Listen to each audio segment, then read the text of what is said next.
अगले कवि को बुलाती हूँ इन पंक्तियों के साथ। इश्क की गहराइयों में खूबसूरत क्या है। देखिए समझ गए हैं। इश्क की गहराइयों में खूबसूरत क्या है। तुम हो मैं हूं। सुन लीजिए। इश्क की गहराइयों में खूबसूरत क्या है। तुम हो मैं हूं और किसी की जरूरत क्या है। जोरदार तालियों से माइक सौंपेंगे प्रदीप मिश्र जी को। आ रहे हैं, आपकी धड़कनों को और 2 गुना कर देंगे। कहीं बढ़ जाएंगी तो कहीं धीरे धीरे डूबने भी लग सकती हैं। संभालिएगा और मान रखिएगा कि इश्क की गहराइयों में खूबसूरत क्या है। तुम हो मैं हूं और किसी की जरूरत क्या है। जोरदार तालियों के मध्य माइक पर, मंच पर और आपके मन पर भी साथ साथ प्रदीप जी। ऐसा कुछ है नहीं जो अमर फैला के गए हैं मैं उसको साफ करूंगा। स्वागत। हम कुछ ऐसा नहीं पढ़ने वाले। सबसे पहले कविता बाद में पढ़ी जाएगी। एक बातें मेरे मन में है वो मैं शेयर कर लेना चाहता हूँ।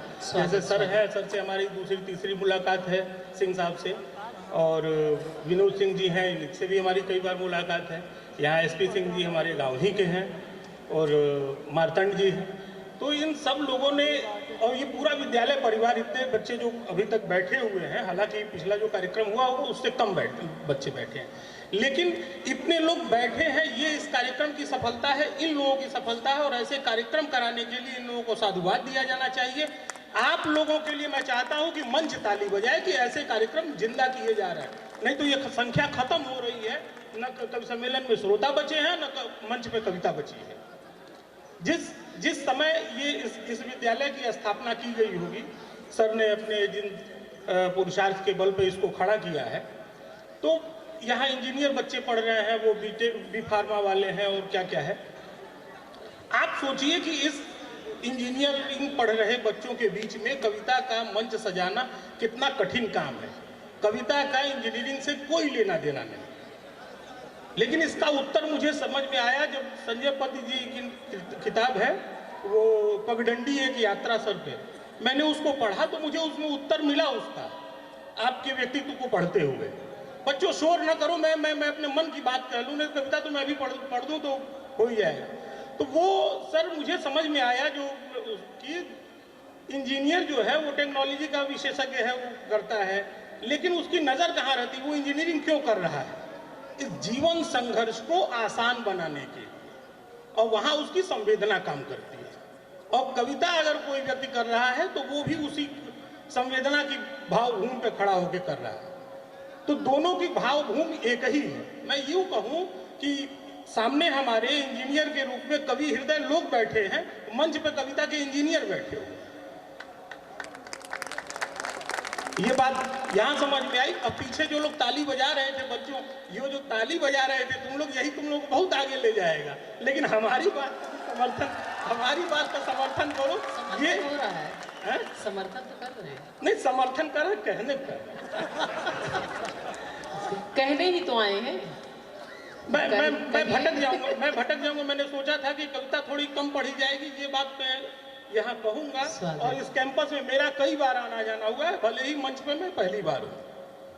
तो उसकी भावभूमि एक ही है, उसकी आवश्यकता क्यों है। यहाँ के जो प्रबंधन से जुड़े हुए लोग हैं, जो प्रबंध तंत्र के लोग हैं, इन लोगों ने ऐसा क्यों किया, इसके पीछे भी मुझे एक बात समझ में आई कि अभी जो वो अमेरिका में ट्विन टावर ध्वस्त किया गया था, ओसामा और कौन कौन लोग थे उनके, उसके बड़े कुशल इंजीनियर थे कि जहाज को कहाँ टकराना है तो पूरी बिल्डिंग ध्वस्त होगी। वहाँ उनकी इंजीनियरिंग वहाँ काम कर रही थी। जो अल फला यूनिवर्सिटी के कुछ डॉक्टर्स थे जिनका बम धमाकों में नाम आया, वो भी कुशल डॉक्टर थे। बात योग्यता की नहीं है, बात संवेदना पैदा करने की है। इसके लिए सिंह साहब को बहुत बहुत साधुवाद दिया जाना चाहिए कि इस विद्यालय में इंजीनियरिंग पढ़ने वाले, बी फार्मा पढ़ने वाले बच्चों के मन में संवेदना जगाने का प्रयास कर रहे हैं और वो उसको अक्षुण्ण बनाए रखेंगे। बहुत बहुत धन्यवाद सर, बहुत बहुत आभार। अब मैं ये सिंह साहब के लिए तालियां थी। मैं कविता शुरू करता हूँ मुझसे। स्वागत स्वागत। कविता क्या है, मैं उसके पहले अपनी वंदना की कुछ पंक्तियां पढ़ लूं कि कलम कलम जब भी झुके लिखने, कलम जब भी झुके लिखने, तेरा अवधान हो जाए। क्या बात है। कलम जब भी झुके लिखने, तेरा अवधान हो जाए। झुकाकर सर लिखूं कुछ भी, वो स्तुति गान हो जाए। कलम, बहुत आभार। कलम जब भी झुके लिखने, तेरा अवधान हो जाए। झुकाकर सर लिखूं कुछ भी, वो स्तुति गान हो जाए। करूं जब पाठ कविता का मेरी इन बंद आंखों में, करूं जब पाठ कविता का मेरी इन बंद आंखों में, तुम्हारी छवि उतर आए, तुम्हारा ध्यान हो जाए। तुम्हारी छवि उतर आए, तुम्हारा ध्यान हो जाए। अमर के बाद अगर इन पंक्तियों पर भी आप ताली बजा रहे हैं तो मुझे समझ रहा है कि आप ठीक दिशा में जा रहे हैं। एक मतला दो शेर सुनिएगा। एक व्यक्तिगत प्रेम का हुआ, एक देश प्रेम का हुआ और एक हम लोगों के सामाजिक प्रेम का हुआ। मैं पढ़ता हूं, आप तक बात पहुंचेगी, बहुत भूमिका बनाने की जरूरत नहीं है। यदि तुम बढ़ा दो चांदनी की बाह चंदा की तरह। क्या बात है। चांदनी में और वो रजनीगंधा में क्या अंतर संबंध है आप महसूस करेंगे। यदि तुम बढ़ा दो चांदनी की बाह चंदा की तरह, भर लूं तुम्हें फिर गंध सा मैं रजनीगंधा की तरह।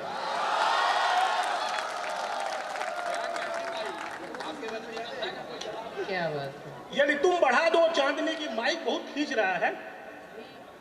यदि तुम बढ़ा दो चांदनी की बाह चंदा की तरह, भर लूं तुम्हें फिर गंध सा मैं रजनीगंधा की तरह। और यमुना मिले यमुना मिले यमुना मिले उर्दू की गर, संगम पे हिंदी के गले। यमुना मिले उर्दू की गर, संगम पे हिंदी के गले, फिर तो प्रवाहित हो मेरी गजलें भी गंगा की तरह। क्या बात है, वाह वाह। यमुना मिले उर्दू की गर, संगम पे हिंदी के गले, फिर तो प्रवाहित हो मेरी गजलें भी गंगा की तरह। और झंडा अगर फहराइए, पूरा ध्यान चाहूंगा, झंडा अगर फहराइए तो ध्यान ये रख लीजिए, इस आसमां का रंग हो जाए तिरंगा की तरह। क्या बात है, वाह वाह, बहुत शानदार, बहुत शानदार। इस आसमां का रंग हो जाए तिरंगा की तरह। अब यहां से शुरू करता है। ये नैतिक जिम्मेदारी थी कि कविता केवल मनोरंजन का विषय नहीं है, कविता से कुछ संदेश भी जाने चाहिए। बिल्कुल बिल्कुल। विकास दुबे अखबार में आते हैं, खबर में रहते हैं, हम लोग अखबार में लिखे जाते हैं, छापे जाते हैं। आप तक बात पहुंचेगी। मैं इन कवियों के लिए कह रहा हूं कि भले अखबार में आए,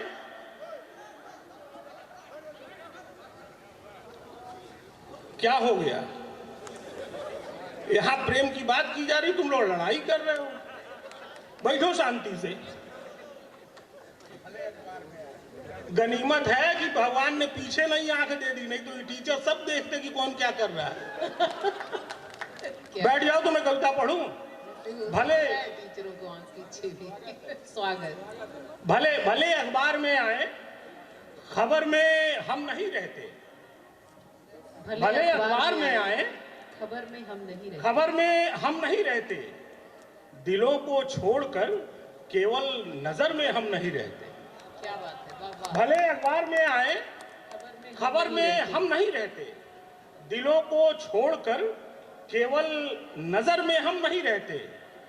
और मोहब्बत के असर में हैं, मोहब्बत के सिवा लेकिन, मोहब्बत के असर में हैं, मोहब्बत के सिवा लेकिन, कोई भी हो किसी के भी असर में हम नहीं रहते। वाह वाह, क्या बात है, वाह। मोहब्बत के असर में हैं, मोहब्बत के सिवा लेकिन, कोई भी हो किसी के भी असर में हम नहीं रहते।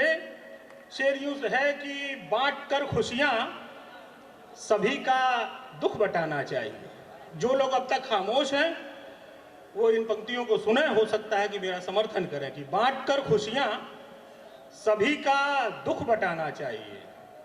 जख्म अपने बस हकीमों को दिखाना चाहिए। यहाँ माइक से पता नहीं क्या क्या पढ़ रहे थे, अमर अपना दर्द बांटे जा रहे थे, कम शेयर करना चाहिए। बांट कर खुशियां सभी का दुख बटाना चाहिए।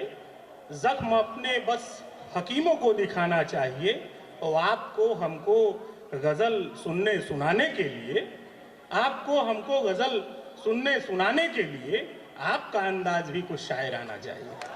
आपका क्या बात है, कुछ शायराना। बिल्कुल बिल्कुल, हाँ हाँ, बहुत शानदार। अब सुनिएगा सर कि यहाँ जिम्मेदार लोग जो होंगे वो इससे रिलेट कर पाएंगे। बहुत मतलब बातचीत हमको लग रहा है समय ज़्यादा मैं ले रहा हूँ कि किसी के वास्ते ही मुद्दतों एक घर रहा हूँ मैं, किसी के वास्ते ही मुद्दतों एक घर रहा हूँ मैं, इमारत हो सलामत नींव के अंदर रहा हूँ मैं। नई पीढ़ी से क्या अपेक्षाएं हैं बुजुर्गों को, वो सुनिएगा, हमको लगता है कि बात पहुंचनी चाहिए कि किसी के वास्ते ही मुद्दतों एक घर रहा हूं मैं, इमारत हो सलामत नींव के अंदर रहा हूं मैं पत्थर हूं मगर उसने भी मुझको कह दिया पत्थर। मैं पत्थर हूं मगर उसने भी मुझको कह मैं दिया पत्थर हूं मगर उसने भी मुझको कह दिया पत्थर, कि खुद जिसके लिए ही नींव का पत्थर रहा हूं, क्या बात कि है, खुद जिसके लिए ही नींव का पत्थर रहा हूं मैं। जहां ताली कम हो जाएगी हम बैठ जाएंगे, हमारा पीछे काम वाले हो यहाँ चुका नहीं है। सुनना चाह रहे हैं, हैं? अब प्रतिक्रिया बस आगे वाली पंक्ति में आ रही है। क्या बात है, नींव का पत्थर नहीं बनना है? तो एक बार तालियां बजाइए, जोरदार बजाइए। ये नींव के पत्थर वाले इस तरफ है, अपना अब पता चला इसीलिए नहीं बजा सुनो था, पीछे बज वाले गया। सुनो, पीछे वालों सुनो कि अपना कह के सुना रहे हैं हम, सुन लिए बात पहुंच अपना गई। अपना कह के सुना रहे हैं हम, आपका दर्द गा रहे हैं हम। अपना कह के सुना रहे हैं हम, आपका दर्द गा रहे हैं हम। लोग जिसको छुपा के जीते हैं, लोग जिसको छुपा के जीते हैं वही सबको बता रहे हैं हम। लोग जिसको छुपा के, ऐसा ही सुनोगे। अच्छी बात इसके पहले मैं कर रहा था, वो नहीं समझ आई ना, वो सर वो आगे वाली पंक्ति। अपना कह के सुना रहे हैं हम, आपका दर्द गा रहे हैं हम।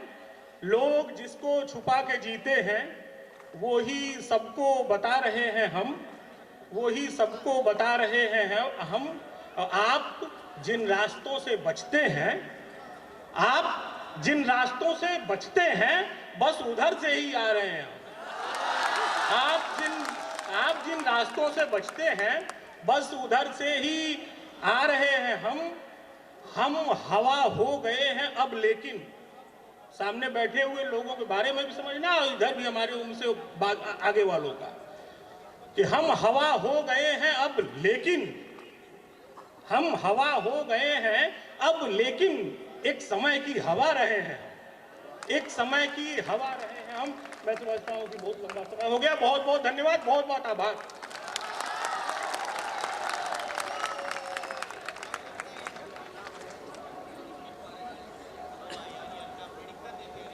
बहुत ही शानदार काव्य पाठ, और अच्छा लग रहा था कि आप शामिल हो रहे हैं। आप देख रहे हैं ना कितने मन से सब पढ़ रहे हैं। समय तो बहुत अधिक हो गया है, लेकिन आपका जो साथ है वो मन बनाए हुए है। आप अपने लिए एक बार जरा तालियां बजा दीजिए और अगले कवि शायर को आमंत्रित करूंगी। तो एक बार तालियों की बात,